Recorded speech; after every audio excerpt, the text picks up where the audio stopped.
las complicaciones macrovasculares o macroangiopatía diabética. Igualmente,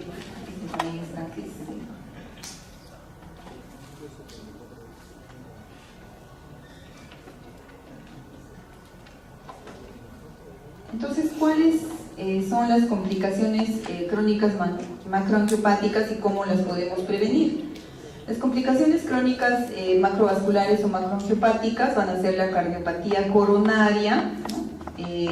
DBC, y el pie diabético también es considerado como una alteración macroangiopática. Entonces, la macroangiopatía diabética va a ser la afectación arteriosclerótica de los vasos de mediano y de gran calibre, ¿no? Esta alteración va a ser similar a la de los pacientes que no son diabéticos, solamente se va a diferenciar en que el inicio de esta afección va a ser más precoz y la gravedad va a ser mayor y la extensión también va a ser mayor, con un peor pronóstico y afectando a los dos sexos por igual. Ustedes recordarán que siempre las enfermedades cardiovasculares son más frecuentes en los varones y que en las mujeres existe algún factor de protección.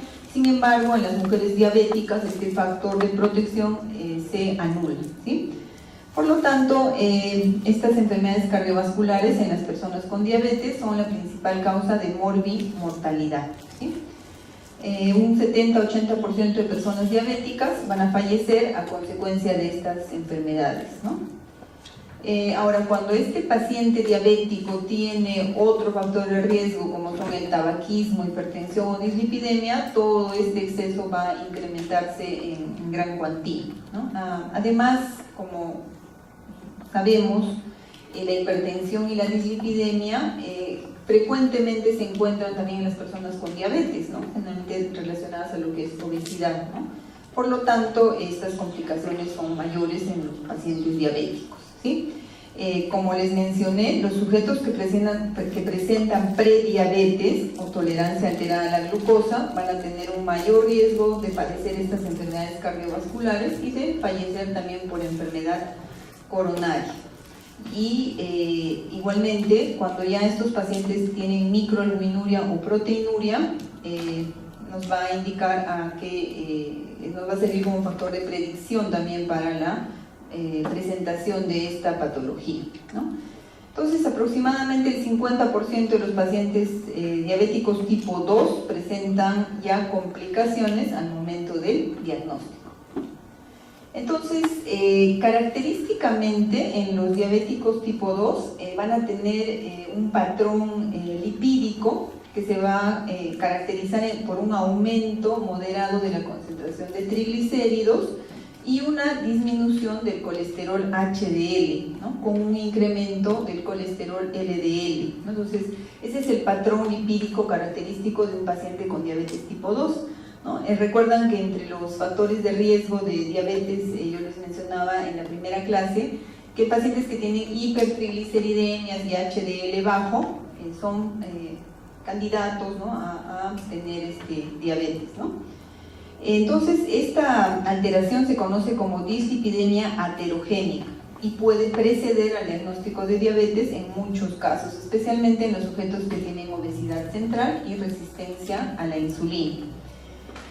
Hay varios estudios pues, que han demostrado de que la dislipidemia en los pacientes con diabetes mellitus es más frecuente, ¿no? También la obesidad central, esto ya ustedes han hecho la clase de síndrome metabólico, por lo tanto ya saben que la obesidad central se relaciona con insulinoresistencia, con la alteración a nivel de los adipocitos y obviamente nos lleva pues a tener a que estos pacientes diabéticos tengan mayores alteraciones en lo que respecta al control metabólico de los lípidos, ¿no? La obesidad en forma de manzana, la obesidad en forma de pera, seguramente que ya ustedes lo han visto, cómo debemos de medir el perímetro abdominal, ¿no? Que es un factor de riesgo para estas afecciones metabólicas, ¿no?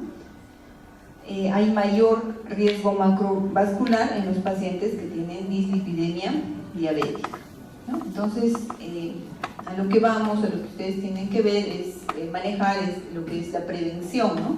Vamos a hablar de una prevención primaria ¿no?, que la clave va a ser el tratamiento de la arteriosclerosis, ¿no?, al igual que en la población en general, tratando de mantener un adecuado control de los factores de riesgo cardiovascular. Entonces, ¿qué debemos de controlar? La glucosa, ¿no? Hay que hacer un control estricto de la glucosa. Hay varios estudios que muestran que controlando la glucosa vamos a mejorar esto. El uso de antiagregantes plaquetarios también es una buena medida de prevención, ¿no? El uso de aspirina, recuerden esto, en pacientes diabéticos con alto riesgo de enfermedad cardiovascular, que tienen hipertensión, obesidad, ha demostrado que hay una eficacia en la reducción del riesgo de desarrollo de un infarto, ¿no? Por lo tanto, se puede usar aspirina en pacientes con diabetes, ¿no?, para prevenir este tipo de afecciones.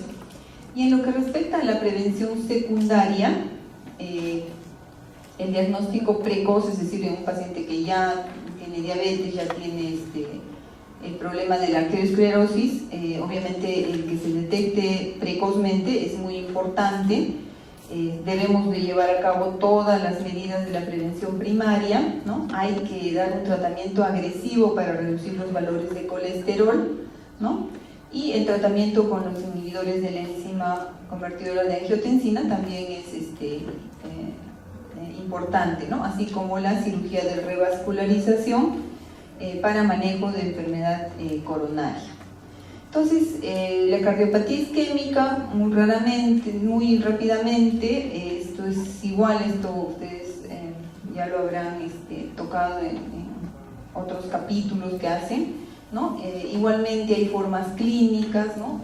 Pero algunas diferencias son, por ejemplo, que en caso de infarto agudo de miocardio a veces no pueden o no presentan síntomas clásicos, o sea, pueden presentarse con cuadros indoloros, ¿no?, y presentando otros síntomas como sudoración, astenia, náuseas, vómitos, disneas o síncope, ¿no? A veces en la cardiopatía isquémica no hay clínica, ¿no?, por lo tanto es silente, ¿no?, y requeriríamos hacer pues una evaluación anual de un electrocardiograma, ¿no? Los pacientes diabéticos tienen más riesgo de hacer insuficiencia cardíaca, ¿no?, y especialmente las mujeres, ¿no? Las mujeres diabéticas pierden, como les digo, el factor protector para enfermedades cardiovasculares. El tratamiento, obviamente, abandonar el hábito tabáquico si fuman, control intensivo de todos estos factores de riesgo vascular, control estricto de la glucosa, de la presión arterial, de la dislipidemia, el ácido acetil salicílico a dosis bajas, los beta bloqueadores también pueden ayudar a disminuir la mortalidad cuando ya ha habido un episodio de infarto agudo de miocardio. Y la revascularización quirúrgica cuando se requiera, obviamente es también un tratamiento para estos pacientes. Y en lo que es prevención, las medidas generales de prevención de enfermedades cardiovasculares que ya hemos mencionado, en estos pacientes tenemos que intensificar la anamnesis, ¿no? Un paciente diabético que viene con dolor torácico, disnea, hay que ser más incisivos, digamos, en lo que es la anamnesis, y hay que realizar un electrocardiograma en busca de ondas Q patológicas, ¿no?, o de otras alteraciones en este estudio. Cuando hay dolores precordiales o disnea, también se puede realizar pruebas de esfuerzo u otros. Y los pacientes que tienen diabetes tipo 2, que no han tenido infarto de miocardio previo, deben ser tratados de igual forma que los pacientes no diabéticos y que tienen infartos, que han tenido un infarto, ¿no? Por ejemplo, el uso de hipolipemiantes, el uso de la aspirina, entre otros. En lo que respecta a la hipertensión, igualmente muy prevalente en estos pacientes y que va a hacer que la aterosclerosis sea acelerada. Entonces la hipertensión es importante como factor de riesgo para las enfermedades micro y macrovasculares del paciente diabético, ¿sí? Algunas características de la hipertensión en el diabético son que va a haber un predominio de la hipertensión arterial sistólica aislada, hay una frecuente asociación con hipotensión ortostática, esto por la neuropatía autonómica. Normalmente lo que se produce es un descenso de menos del 10% de la presión arterial durante la noche, lo cual estos pacientes pierden, ¿no? Y esto es un factor importante, un factor de riesgo para DBCs e infartos de miocardio. Y también es importante la microalbuminuria, que tiene, como ya lo hemos mencionado, es un factor independiente del riesgo cardiovascular, ¿no? Y que con frecuencia se presenta en los pacientes diabéticos. Entonces, cuando tenemos un paciente diabético y que además tiene hipertensión, tenemos que hacer una intervención terapéutica precoz y llevar pues, a un control más estricto de la presión arterial. Ya les dije que el objetivo terapéutico en los pacientes diabéticos es tener la presión, el objetivo terapéutico es de 130-80 milímetros de mercurio, y que ya cuando existe proteinuria incluso debería de ser menor, ¿no? 125,75. Para esto utilizamos inhibidores de la ECA, los ARA2, etc., ¿no? Y los ARA2 tienen beneficios adicionales, por lo tanto deberíamos de tratar siempre de incluir uno de estos medicamentos, valsartán, losartán, irbesartán. ¿Cuáles son las recomendaciones? Tenemos que medir la presión arterial en las consultas que hagamos a los pacientes diabéticos, detectar si hay alteración del sistema nervioso autónomo, hipotensión ortostática, mapeo si es necesario, la determinación de la microalbuminuria y o proteinuria, y el tratamiento farmacológico hipertensivo, ¿no? Que debe de iniciarse conjuntamente con los cambios en el estilo de vida. En cuanto a la arteriopatía periférica, ¿no? Es muy prevalente en los pacientes diabéticos, es incluso más frecuente en las mujeres diabéticas. Hay una alteración en los miembros inferiores, es muy raro que se produzca una alteración a nivel de los miembros superiores, sobre todo en los territorios más bajos, ¿no? El intrapatelar o el distal, en las arterias tibio-peroneas y peroneas, ¿no? Y lo que va a llevar pues es a una claudicación intermitente. Por lo tanto, nosotros en la evaluación de estos pacientes tenemos que preguntar sobre cuánta distancia camina, ¿no? Si hay pérdida de fuerzas, el cambio en la temperatura y color de piernas, tenemos que hacer la evaluación de los pulsos, el índice tobillo-brazo, la presentación de angina, ¿no? Entre otros, ¿sí? Es importante evaluar el dolor en reposo, ¿no? Que en los pacientes diabéticos puede coexistir con neuropatía, ¿no? Recuerden que también en la neuropatía puede haber dolor, ¿no? E incluso en los pacientes diabéticos que pueden presentar ambos tipos de afectación, neuropática e isquémica, tendremos que ver cuál es el que predomina, ¿no? Por ejemplo, si predomina el componente isquémico, el pie va a estar frío, pálido, aumentará el dolor cuando elevemos la pierna, ¿no? Y si predomina el componente neurológico, al contrario, el pie estará caliente, estará más bien insensible, ¿no? Habrá falta de sensibilidad y a veces tendrá un ligero edema, ¿no?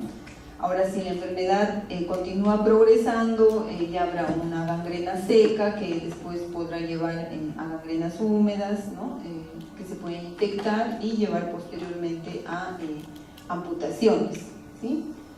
Entonces, el tratamiento de la claudicación intermitente es el control igualmente de los factores de riesgo, tabaco, reducción de peso, control de lípidos, hipertensión, control de la glucosa, y un programa de ejercicio activo e intenso, ¿sí? Básicamente es eso, y en ocasiones el paciente debe ser referido a un médico especialista en cirugía vascular, probablemente para ver si es necesario hacer algún tipo de angioplastía o bypass, ¿no?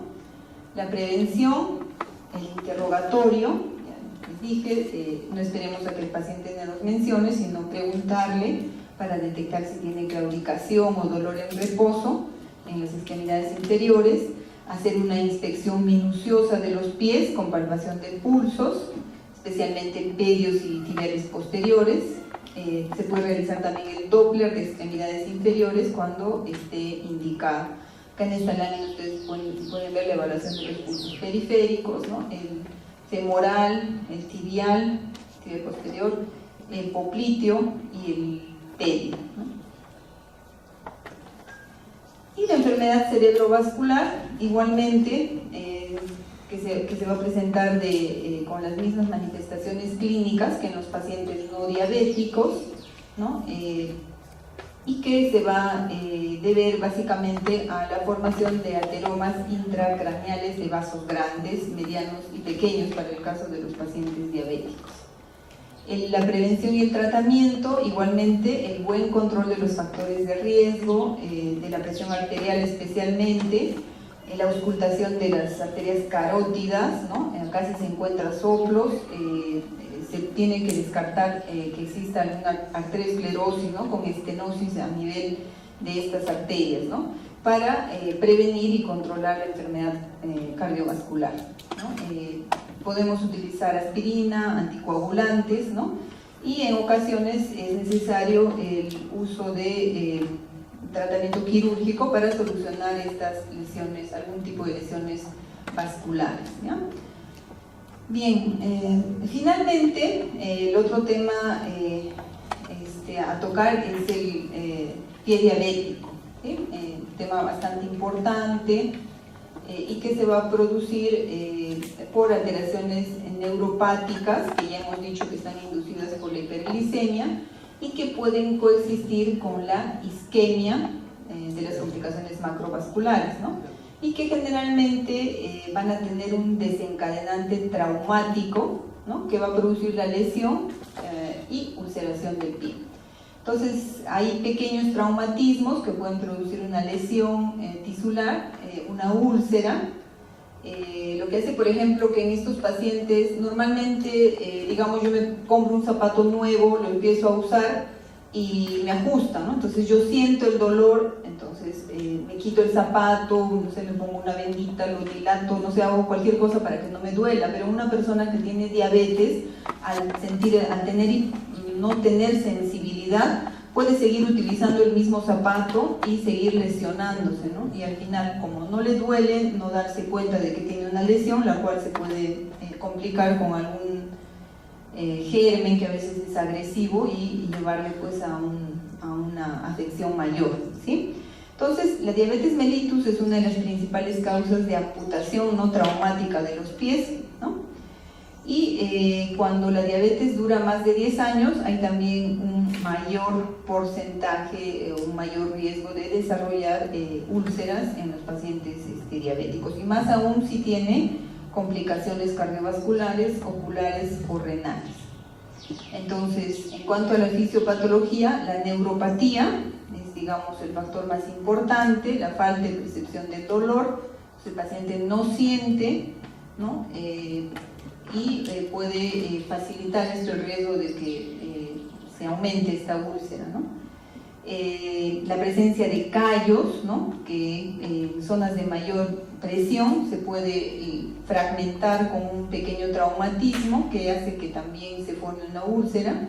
La isquemia, ¿no? Por la afectación de grandes vasos o pequeños vasos, también va a hacer que esta herida no se cure rápidamente y que haya una mayor progresión, con hipoxia, alteración de la nutrición, alteración también de la llegada de los antibióticos, ¿no? Todo por isquemia.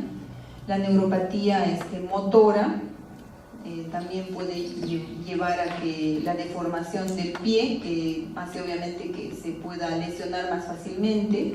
La neuropatía autonómica, ¿no? Que facilita la sequedad de la piel, que ésta se fisure y que puedan producirse lesiones pequeñas, ¿no? Entonces, todo lo que habíamos mencionado están en este cuadrito de resumen de lo que es la fisiopatología del pie diabético. Entonces, ¿cuáles son indicadores de un pie diabético en riesgo? La deformidad del pie, ¿no? Por ejemplo, dedos en garra, pérdida del arco plantar, disminución de la movilidad articular, la deformidad del Charcot, los callos, ¿no? La neuropatía, que hace que haya pérdida de la sensibilidad, que la piel seca, que haya una debilidad muscular, ¿no? La isquemia, ¿no? Que también haga que los pulsos estén pobres, con pies fríos, ¿no? Que el estudio Doppler nos va a mostrar la isquemia a nivel de estas arterias, ¿no? Infecciones a nivel de uñas o de la piel, ya sea por hongos, bacterias, paroniquias, eczema, psoriasis, úlceras varicosas, también pueden contribuir a los problemas de pie diabético. Cuando tenemos una de estas lesiones a nivel del pie, hay muchas clasificaciones actualmente. Yo les he traído esta, que es bastante sencilla, la más utilizada, es la clasificación de Wagner, en la cual existen 6 estadios, ¿no? Un grado 0, en el cual no hay lesión, pero es un pie en riesgo, o sea que tiene callos, fisuras, una hiperkeratosis y alguna deformación. Un grado 1, en el cual una úlcera superficial. Grado 2, en la cual ya hay una úlcera profunda que ya penetra el tejido celular subcutáneo, pero no hay absceso. El grado 3, que ya hay una celulitis, un absceso, una osteoitis, ¿no? El grado 4, en el cual hay una gangrena localizada. Miren el grado 4 aquí abajo en esta figurita, ¿no? Hay una gangrena localizada que generalmente es en los dedos o zonas distales del pie o en el talón únicamente, y el grado 5 en el cual hay una gangrena extensa, ¿ya? Entonces recuerden esta clasificación porque también hay algunas preguntas respecto a clasificación, ¿sí? Se les va a poner casos clínicos para que ustedes puedan indicar en qué grado se encuentran, ¿no? Miren acá unas fotitos de pacientes que tienen pie diabético. Miren la deformación del pie de este paciente. Miren si es un pie con una neuropatía crónica, ¿no? Miren, hay un aumento acá muy grande de esta zona, de la base del primer dedo. Acá ya el paciente ha sido amputado del primer y segundo dedo, y obviamente tenía una úlcera a este nivel, ¿no? Entonces, este es un paciente, bueno, el mismo. Acá hay otro paciente que ha tenido una úlcera plantar. Miren cómo la planta del pie no tiene el arco, ¿no? Se ha perdido el arco. Entonces eso hace que también los puntos de apoyo del pie, que normalmente son talón y cabeza del primer metatarsiano y primer y quinto metatarsiano, todos esos puntos de apoyo se pierden. Entonces obviamente es fácil que el paciente se haga este tipo de lesiones, ¿no? Acá ya está post injerto, ¿no? Este es un paciente, miren, por ejemplo, ¿qué Wagner sería? Tiene una zona grande, es una gangrena húmeda, ¿no? 4, miren que le llega hasta acá casi, ¿no? Prácticamente, ¿no? 4, ¿no? Ya es todo un pie deformado, ¿no? Está cesado. ¿Qué Wagner sería? 4, ¿no? Que tiene una lesión del dedo, es distal, una necrosis distal, ¿no? Bueno, acá ya se le ha amputado este dedo, ¿no? Miren, acá solamente hay ya los 4 deditos, ¿no? Pero miren que hasta acá atrás le llega el absceso, ¿no? Entonces, son casos de pie, ¿no? También, ¿no? Miren, es un Wagner también 4, ya incluso yendo para 5, ¿no? Miren que ya está abarcando casi más allá de los dedos. Es un paciente que tenía un absceso grande, ya acá está con injerto y después de haber drenado el absceso, ¿no? Y también, ¿no? Miren el grado de necrosis que hay, ¿no? Isquémico, básicamente, ¿no? Puro. Y este otro, ¿no? Y este sería un Wagner 5 ya, ¿no? Miren, ya está más allá de los dedos, ya le ha comprometido, para que ya haya amputación del 4 y 5 dedos, ¿no? Y esto después de su limpieza, ¿no? Que ya le han colocado su injerto, ¿no? Obviamente para hacer esto se demora un mes y medio, ¿no? No es tan sencillo. En cuanto al tratamiento, cuando tenemos hiperkeratosis o grietas, por eso que nosotros tenemos que evaluar el pie en todos los pacientes diabéticos, por lo menos una vez al año, ¿no? O si manifiesta alguna molestia. Entonces, cremas hidratantes, ¿no? Un correcto lavado y secado de pies, vaselina salicilada al 10%, estos pacientes tienen que ir donde un podólogo, porque a veces ellos, como no sienten, se hacen lesiones muy grandes, ¿no? Por sacarse los callitos. Deformidades, acá pues lo que se tiene que hacer es prótesis o plantillas, ¿no? O cirugía ortopédica. Cuando hay úlceras superficiales, el piecito tiene que reposar, el paciente, ¿no? Hay que hacer curaciones diarias, se puede utilizar antisépticos locales suaves y valorar si existen infecciones, ¿no? Cuando ya hay úlceras profundas, igualmente el reposo, hay que sospechar que existan infecciones, hay que hacer debridamiento de los tejidos necróticos, a veces si es necesario cultivo, radiografías, ¿no? Miren que se usan antibióticos fuertes para iniciar el tratamiento empírico, ¿no? Hasta que salga el cultivo. El paciente se tiene que hospitalizar cuando hay pues lesiones más severas. Los abscesos, al igual que en otras regiones del cuerpo, hay que hacerles incisión y drenarlos, ¿no? Administración de antibióticos endovenosos de forma prolongada. En pacientes que tienen gangrenas localizadas se puede hacer una arteriografía para ver si se le puede hacer alguna corrección vascular, ya eso lo hacen los cirujanos vasculares. Si hay una afección vascular difusa más grande que no se opere, pues hay que plantear la amputación intrapoplitea, ¿no? Lo más, lo que debemos de llevar, ¿no? Y en caso de que ya haya un fracaso o una osteomielitis crónica, también el oxígeno hiperbárico se ha visto que puede mejorar a estos pacientes. Solamente algunas atingencias a lo que es el pie de Charcot, ¿no? El pie de Charcot, bueno, se produce por una neuropatía crónica que va a llevar a la pérdida de sensibilidad en el pie. Estos pacientes no sienten cuando se les ha irritado o lesionado la piel, ¿no? Y una lesión pequeña puede pues agrandarse en el transcurso de algunos días, ¿no? Por otro lado, el daño que existe en los vasos sanguíneos hace que haya un menor flujo de sangre a los pies, debilitando el hueso, pudiendo llevar a desintegración de los huesos y de las articulaciones del pie del tobillo, ¿no? Con mayor riesgo de fracturas. En ocasiones, cuando a un diabético se le fractura un hueso del pie, puede no darse cuenta, ya que tiene neuropatía, no le duele y puede seguir caminando, ¿no? Y esto, obviamente, un hueso fracturado puede dañar también el tejido blando de adentro para afuera, aumentando el riesgo de úlceras crónicas. Entonces, cuando hay esta combinación en que el hueso ya se empieza, digamos, a desintegrar y hay traumatismos por las fracturas que hay, pueden deformar el pie, ¿no? Y producir lo que se denomina la artropatía de Charcot, que es un problema bastante serio que enfrentan los pacientes que tienen diabetes. Miren, típicamente este paciente no tiene mucho dolor por la neuropatía, ¿no? Que les hemos mencionado, y lo que va a presentarse es una inflamación, va a haber tumefacción, eritema, que ocurre sin lesión, o sea, no hay una lesión, nosotros buscamos todo el pie tratando de encontrar algún punto de entrada y no existe, ¿no? Ahora, estos signos, ¿no? Asociados a una radiografía en la cual vamos a ver desintegración del hueso, que también puede confundirse con una osteomielitis, ¿no? Hace que el diagnóstico del pie de Charcot sea a veces difícil, ¿no? De diferenciar de un absceso, de una osteomielitis en el pie.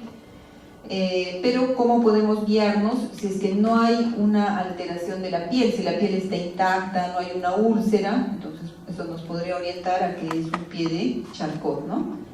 También a veces se puede diagnosticar falsamente como tendinitis, como esguince o como gota. ¿Saben qué es gota, no? ¿Sí? Muy bien, ¿no? Entonces, por ejemplo, este es un paciente con pie de Charcot. Miren aquí como hay una deformación del pie. Aquí estas fracturas que se producen, miren, han hecho que se haga esa lesión, ¿no? A nivel de la parte, en el maleolo, ¿no? El maleolo interno.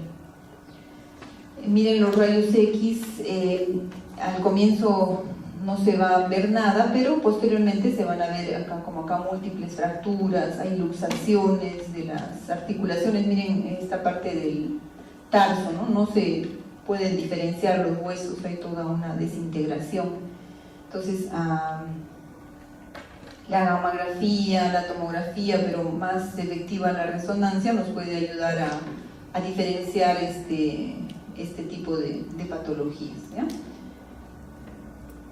En cuanto a la prevención de lo que es el pie diabético, al igual que en los otros casos de complicaciones, el tabaco, o sea, los pacientes que pueden presentar con mayor frecuencia, ¿no? Son los fumadores, la diabetes de larga evolución, el control glicémico deficiente, la presencia de otras complicaciones, tanto micro y macrovasculares, pacientes que tienen higiene deficiente, que están aislados, baja condición social, que hacen que se favorezca la presencia de infecciones. Tenemos que identificar factores precipitantes de un pie de riesgo, como por ejemplo alteración en el estado de la piel, de las uñas, ¿no? La presencia de alteraciones biomecánicas como callosidades, el ius valgus, etc. Hay que inspeccionar el pie, pues, en los diabéticos, ¿no? La palpación de pulsos también es importante en estos pacientes, el uso del monofilamento que les mostré para ver si hay pérdida de la sensibilidad, ¿no? En los pies de estos pacientes. Igualmente el uso de calzado adecuado, las visitas regulares al podólogo, ¿no? Y estos pacientes deben recibir un tratamiento intensivo de todos los factores de riesgo cardiovascular, principalmente para lo que es la prevención del pie diabético.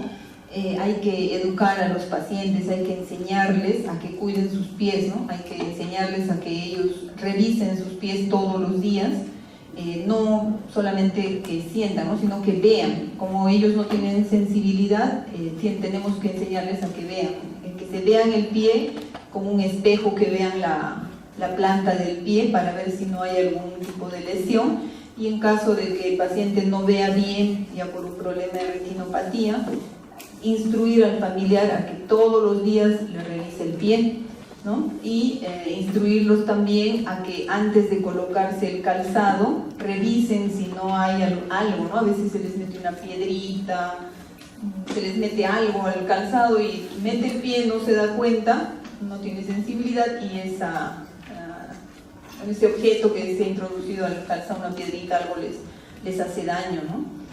Que revisen las medias, ¿no? Que sean de algodón, que no les haga sudar mucho, que no les quede muy grande, que no doblen las medias para que eso no les ajuste con el calzado, que tengan su higiene diaria del pie, ¿no? Con un correcto secado, evitar que esté húmedo, las uñas, evitar que tenga onicomicosis, o sea, entre muchas cosas que tenemos que recomendar a los pacientes diabéticos para el cuidado de sus piecitos, ¿no? Creo que cuando van ustedes y cuando va la mayor cantidad de estudiantes, de residentes, bueno, en realidad todos los que pasamos por estos servicios donde hay pacientes diabéticos, lo que más nos impresiona son estos pacientes, ¿no? Con pie diabético, porque vemos unos pies terribles, unas necrosis gigantes, unos pies abscedados, heridas, úlceras gigantes, y sin embargo los curamos y no necesitan anestesia, no les duele. Ahí esos pies que ustedes han visto se curan todos los días, se aprietan, se curan, se mete la pinza, o sea, se hace todo un tipo de procedimientos quirúrgicos, obviamente locales, ¿no? Que no, y el paciente no siente, no siente dolor, salvo que no tenga neuropatía, ¿no? Que son muy pocos los casos. Bueno, no sé si tienen alguna pregunta. De verdad, 3 clases es bien cansador para ustedes, para mí también. Así es que no sé si ustedes tendrán alguna pregunta. Más o menos les he dicho lo que yo les voy a preguntar para que no tengan problemas, ¿sí? Estudien diagnóstico de diabetes, estudien pie diabético, para que puedan rendir bien su examen, ¿sí? ¿Alguna pregunta ya para terminar? ¿Sí? ¿Nada? Bueno, cuídense, chicos, que les vaya bien.